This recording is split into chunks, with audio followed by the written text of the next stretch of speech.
Vamos a tener el privilegio de hablar con un doctor que tiene es un correntino entrerriano. Ya le vamos a preguntar bien su historia. Estamos hablando de Héctor Daniel González, quien nació en Esquina, pero realizó la escuela secundaria aquí en la ciudad de Paraná, donde está su familia, su madre y sus dos hermanos. Estudió en la Facultad de Medicina de la UNE, siguió su formación en Madrid, en Harvard y en Barcelona. Hoy es uno de los prestigiosos médicos que está trabajando en Londres. Es ex cardiólogo, pero hoy está dedicado a realizar trasplantes. Héctor, ¿cómo te va? Muy buenos días. Sebastián Gallego, Laura Molnar y Mauro Meyer, te saludamos desde Paraná. ¿Cómo te va? Un gusto saludarte. Hola, buenas tardes, Sebastián. Héctor, no sé si me había equivocado en alguno de los datos. Sos un poco correntino y un poco entrerriano, ¿es así? Sí. Un poco correntino, un poco entrerriano, sí. Estudié la secundaria en Paraná. Así es. ¿Y tu familia? Hice la universidad en Corrientes. Bien. ¿Y tu familia está radicada acá en Paraná? ¿O parte de tu familia? Mi madre y mis hermanos, sí. Bien. Yo vivo en Londres. Héctor, bueno, estaba leyendo distintas notas acerca de tu carrera como profesional y la verdad que es intachable, impecable, y queríamos aprovechar la oportunidad para saber un poco desde tu perspectiva, desde Londres, cómo se está viviendo esto de la pandemia en el mundo y qué puede llegar a pasar más allá de la incertidumbre y lo dinámico que es esta enfermedad. Mira, aquí en Londres la situación en este momento hemos pasado ya el pico de la curva, pero aún tenemos un número muy importante de muertos. Ayer el número de muertos fue alrededor de 540 más o menos, y estamos hablando únicamente de muertes hospitalarias. Y a eso le agregamos las muertes que se producen en las residencias de ancianos, son aún mayores. De manera que todavía es un problema serio para nosotros. Estamos empezando a salir de la cuarentena y el gran temor es que esto pudiera resultar en un segundo pico de infectados y de muertes. ¿Y con qué perspectiva ven el tema de la pandemia, más allá de lo que hacía recién referencia, ¿no? La incertidumbre, lo dinámico que es, de repente bajan las cifras, suben las cifras, cambia el clima y parece que bueno, de alguna manera en Europa empieza a funcionar todo, pero de repente con cierta cautela? El mayor problema que tenemos en este momento es tratar de predecir el futuro. Hay matemáticos que dicen, por ejemplo, ayer leía un modelo matemático que se había hecho en una de las universidades de aquí, que decía de que íbamos a ver el último muerto por coronavirus el 30 de julio de este año. Esto es difícil creer en los modelos matemáticos, y te diré por qué. Porque los modelos matemáticos se hacen en base a los números que tenemos, y los números que tenemos tienen una gran limitación, y es el hecho de que no estamos testeando a toda la población. Nosotros tenemos en este momento en Inglaterra alrededor de, déjame que lo diga, casi 41.000 test por millón de población. Estamos hablando de un país con casi 68 millones de habitantes. Hemos hecho en total hasta el momento 2.772.000 test. De manera que lo que más ha fallado en casi todos los países es que se ha testeado poco. Entonces, al haberse testeado poco, los números que usamos para los modelos matemáticos predictivos no son los apropiados. Entonces es muy difícil hacer una predicción del futuro. Acabo de leer otro artículo, también hecho en unas universidades de aquí, de este país, en las cuales ellos dicen que la forma apropiada de salir de la cuarentena sería 50 días en cuarentena, 30 días fuera de cuarentena, volver a cuarentena 50 días y así en ese ciclo hasta el 2022. Dicho de otra manera, no lo sabemos. En este momento estamos aprendiendo de la realidad, y lo cierto es que lo que pase en las 2 o 3 próximas semanas va a ser crucial para que entendamos qué es lo que pasa al relajar la cuarentena. Aquí la cuarentena se está relajando, la gente está yendo a sus trabajos, se trata de mantener la distancia social, pero eso es muy difícil en los trenes, es muy difícil en los metros, es muy difícil en los autobuses. Entonces lo que vaya a pasar con los números de aquí a 2 o 3 semanas nos va a dar una perspectiva de qué es lo que pasa al relajar la cuarentena. Yo creo que esto es muy importante porque me imagino que en Argentina también estarán preguntándose lo mismo, cómo y cuándo salir de la cuarentena. Entonces yo creo que deberían mirarse un poco en el espejo de qué es lo que nos pasa a nosotros de aquí a 2 o 3 semanas. Claro. Héctor, ¿qué pensás de cómo se actuó en la Argentina? Las cifras, si bien ayer tuvimos el número de contagios más alto, más de 400, no deja de ser un número bajo. En la provincia de Entre Ríos solo hay 29 casos confirmados desde el primer caso. Gualeguaychú es el departamento con más casos y Paraná en el segundo lugar. ¿Qué perspectiva, cómo se ve lo que se ha realizado en la Argentina en todo sentido desde el primer día? Yo creo que Argentina ha hecho algunas cosas bien y en otras se ha quedado corto. Lo que ha hecho muy bien es entrar en cuarentena muy pronto, y eso ha estado muy bien. Yo creo que los números favorables que está teniendo Argentina son consecuencia de esa entrada temprana en la cuarentena, y me parece que en este momento relajar la cuarentena sería pues una muy mala idea. Hay una sola forma de salir de la cuarentena. Una o 2 formas, diríamos. Una es hipotética, a través de una vacuna, que todavía no la hay. Y la otra forma es dejando salir, haciendo testeos masivos a la población con test de anticuerpos y dejando salir solamente aquellos que son inmunes. Estos son los que pueden salir a trabajar y salvar la economía. Para que entienda bien, hay 2 grandes categorías de test para el COVID. Uno son los test que detectan antígeno, o sea, que detectan el virus. Estos detectan al que está infectado. A ese hay que aislarlo en la casa o en el hospital si tiene muchos síntomas. Y después están los test que detectan anticuerpos. Los test que detectan anticuerpos detectan a las personas que están inmunes. Esos pueden salir a trabajar, esos pueden hacer su vida normal, esos son los que pueden salvar la economía. Esos son los que deberíamos ir liberando. Esa es la forma de liberar la cuarentena, hacer test masivos y al que es inmune dejarlo salir a trabajar. Porque, vamos a ver, el COVID lo que está demostrando es que tiene 3 mecanismos de letalidad. Uno es el mecanismo directo, vale decir, a través de su propia fisiopatología, produciendo neumonías bilaterales, produciendo coagulación intravascular diseminada, produciendo las tormentas de citoquinas en los jóvenes. Ese es el mecanismo directo a través del cual el coronavirus puede matar.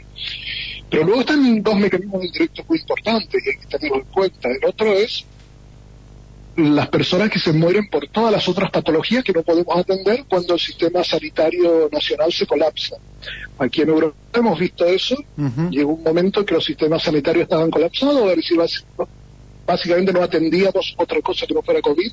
Entonces la gran pregunta es qué estaba pasando con todas las otras patologías que normalmente atendíamos en el hospital. Pues estaban muriendo en su casa, de otra cosa, pero como consecuencia del COVID. Y el tercer mecanismo que yo creo que hay que tenerlo muy muy presente es que el COVID está siendo el Black Swan que está disparando una crisis económica sin precedentes en todo el mundo, y eso también matará a muchas personas. De manera que salir de la cuarentena, hay que salir de la cuarentena, pero hay una sola forma de hacerlo por el momento, que es a través del testeo masivo de la población y dejando salir únicamente aquellos individuos que demuestren tener anticuerpos. Vale decir, estos no contagian, estos no se contagian. Estos son los que pueden salvar la economía. Claro, claro. Estamos hablando con el prestigioso médico correntino entrerriano, ya lo bauticé, doctor, así que bueno, no sé, ya se hizo cargo también, así que no hay problemas. Héctor Daniel González. Héctor, le hago una consulta teniendo en cuenta lo que decía recién, ¿no? Que en Inglaterra, sobre todo en Londres, donde está trabajando usted, se atendían solamente a pacientes que tenían coronavirus, porque obviamente la situación así lo ameritaba, ¿no? ¿Cómo complementó su trabajo en cuanto, bueno, usted es una eminencia en lo que tiene que ver con trasplante de hígado, de páncreas, de riñones? ¿Cómo fue también atender ese lado de la salud en Londres? Básicamente desde que comenzó la pandemia, aquí no hemos hecho otra cosa que atender COVID y únicamente las urgencias. Yo soy cirujano y sí, toda la cirugía electiva, excepto algunos casos de cáncer, toda la cirugía electiva se ha parado. Entonces, básicamente hemos estado trabajando muy poco los cirujanos, simplemente operando urgencias, e inclusive las urgencias han disminuido muchísimo. No sabemos qué es lo que está pasando con nuestros pacientes. Suponemos que se aguantan en su casa. Es tan grande el temor al COVID que no vienen al hospital. No vienen al hospital ni siquiera por casos de extrema urgencia. Muchas de estas personas están muriendo en casa. Se calcula que hay un exceso de muertes por cáncer, se calcula que hay un exceso de muertes por enfermedades cardiovasculares que están ocurriendo en la casa porque no vienen al hospital. Todo esto dentro de algún tiempo miraremos hacia atrás y podremos tener los números un poco más claros, pero esto es el efecto indirecto del COVID. O sea, el efecto que el COVID ha producido, por un lado, colapsando los sistemas nacionales de salud. Por ejemplo, te doy un ejemplo, en mi hospital, que es el Chelsea and Westminster Hospital en Londres, uno de los hospitales grandes de aquí de Londres, probablemente el mejor hospital de todo este país. Hubo un momento que absolutamente todo el hospital se transformó en una gran terapia intensiva para el COVID. Nuestros quirófanos, por ejemplo, fueron todos transformados en habitaciones de terapia intensiva, con camas, con respiradores, y dejamos solamente un quirófano para operar únicamente las urgencias. De manera que los cirujanos en realidad hemos estado trabajando muy poco porque no hacíamos cirugía electiva, todavía no lo estamos haciendo, hemos dejado de hacer cirugía privada, evidentemente, y estamos operando únicamente las urgencias. Y las urgencias vienen muy poco porque la gente tiene miedo de ir al hospital. Y eso tiene su razón de ser. Cuando tú miras los números, 20% de todos los contagiados de COVID en este país lo han adquirido en el hospital mientras estaban siendo tratados por otras patologías. Claro. Qué número, ¿no? Qué dato. Doctor, vamos a preguntarle, no sé cómo es su tiempo y le agradecemos por este contacto. Bueno, primero, ¿cómo llega a la ciudad de Paraná, donde hizo la escuela secundaria, y cómo decide radicarse finalmente en el exterior? Bueno, en Paraná yo hice la escuela secundaria, mi familia vivía ahí en ese momento, yo estudié en el Colegio Nacional de Paraná. Todavía conservo algunos grandes amigos en Paraná del Colegio Nacional, algunos de ellos prominentes miembros de la sociedad Paraná. Paraná es un sitio que lo llevan al corazón. Pero después, cuando estudié medicina, lo hice en la UNE, en Corrientes. Sí. Y pocos años después de graduarme decidí emigrar primero a España, después a Estados Unidos y finalmente Inglaterra, donde vivo hoy. En Inglaterra hace 11 años que vivo, pero yo me fui del país hace 29 años. Llevo 29 años fuera del país, entre España, Estados Unidos e Inglaterra. Y decía que tiene su familia acá, que me dijo un amigo suyo de Santa Elena que lo iban a estar escuchando, así que seguramente muy atento. Tengo un gran amigo ahí, profesor de historia, Alfredo, sí. Es un gran amigo. Arreglamos el mundo cada vez que me voy a Paraná. me dijo que le hace buenos pescados, no sé si será cierto eso. Sí, hemos estado en Santa Elena comiendo el mejor pescado que he comido últimamente. Mira, ahí está, es para exportar a Londres. Héctor, y también leyendo algunas notas referidas hacia usted, obviamente siempre ha destacado lo que es la Universidad Nacional del Nordeste y también Corrientes, ¿no? Sí, en Corrientes, en el momento en que yo estudié medicina, había una situación, no sé cómo será la situación actualmente, pero en aquel momento era una facultad relativamente nueva de medicina, no nueva, pero relativamente nueva si la comparabas con las otras, ¿no?, de Argentina, y había una relación muy estrecha con los profesores, o sea, no éramos tantos estudiantes, teníamos la posibilidad de acceder bastante fácilmente a nuestros profesores, teníamos la posibilidad de hacer muchas prácticas, ir al hospital desde muy temprano. A mí todo eso me marcó y me marcó mucho. Entonces cuando me fui al exterior, primero a España y después en Estados Unidos y finalmente en Inglaterra, yo siempre sentí que aquella formación inicial que había tenido, lo sentí siempre como un punto fuerte, ¿no? Yo tenía mucha experiencia práctica, siempre tuve mucha experiencia práctica en la medicina. Y bueno, con el tiempo pues fui haciendo muchas especialidades. Yo originalmente era cardiólogo, después hice cardiología intervencionista, después estuve en muchísimas universidades en todo el mundo. En varias de las mejores del mundo, por ejemplo en Harvard, en Boston, en Estados Unidos.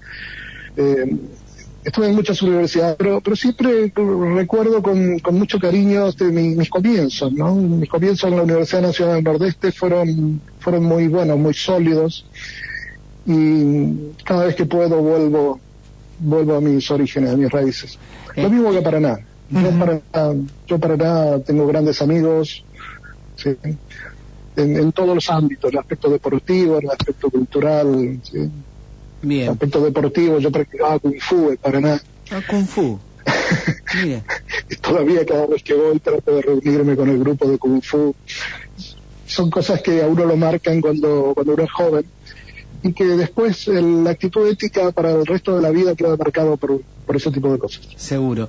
Héctor, ¿cómo es su vida, cómo es su rutina en Inglaterra y su trabajo, exceptuando lo que está sucediendo ahora, antes del coronavirus? ¿Cómo era un día suyo? Bueno, mi trabajo, pues yo trabajo todo el día. Yo trabajo todo el día porque la combinación de trabajo yo trabajo para el NHS, que es el Sistema Nacional de Salud de este país. Esto en un hospital que creemos que es el mejor hospital de este país, que se llama Chelsea Westminster Hospital. Soy cirujano ahí. También trabajo en privado, tengo una práctica privada muy activa, también en el mismo hospital, que es público y privado al mismo tiempo. Y yo trabajo todo el día. O sea, mi vida es, como siempre le digo a mis amigos, estar entre las tripas de la gente todo el día y por la noche volver a mi casa. ¿Qué definición? Lo que sí es que, bueno, me voy de vacaciones con mucha frecuencia, cada 3 meses o cada 4 meses yo me voy de vacaciones al otro lado del mundo para limpiarme un poco la cabeza. Pero mi vida es monótona si la ves desde afuera. A mí me encanta lo que hago. Yo no podría vivir sin la cirugía. Pero bueno, desde afuera se ve así como unidimensional. Te aseguro que no lo es. Le hago una consulta también que tiene que ver con sus inicios, ¿no? Porque... ¿Tienes obra social, Mauro? Pues es como la tercera consulta. Sí, no, le hago una pregunta, no consulta. Porque con sus inicios también por allí la medicina no estaba en sus planes. ¿Puede ser esto? Originalmente yo no pensaba estudiar medicina. Originalmente mi idea era ser ingeniero. A mí me fascinaban las matemáticas, la física, la química. Yo quería ser ingeniero nuclear cuando era muy, muy jovencito. Lo que pasó es que cuando estaba terminando la escuela secundaria me enamoré de una chica que quería estudiar medicina. Y bueno, eso me cambió la vida.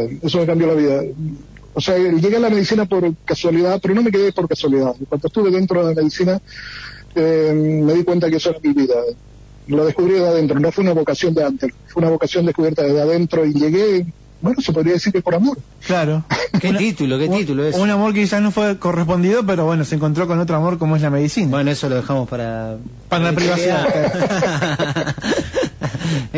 Doctor, bueno, la verdad que ha sido un gusto poder charlar con usted y seguramente si tiene tiempo en alguna otra oportunidad para seguir aprendiendo y por supuesto entendiendo un poco más de qué se trata todo esto que ha realmente impactado y sorprendido a todo el mundo.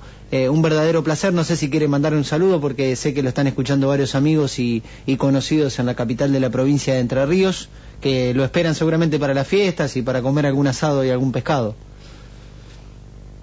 Muchísimas gracias por esta oportunidad que me has dado de hablar con los paranaenses y le quiero enviar un gran saludo a mis amigos de ahí, a la familia Santich, que los quiero como si fuera mi propia familia, a Alfredo, mi gran amigo Alfredo, a Gustavo Toloy, a Mauricio Magurno, grandes amigos a los cuales quiero mucho y que apenas se reanuden los vuelos iré a visitar.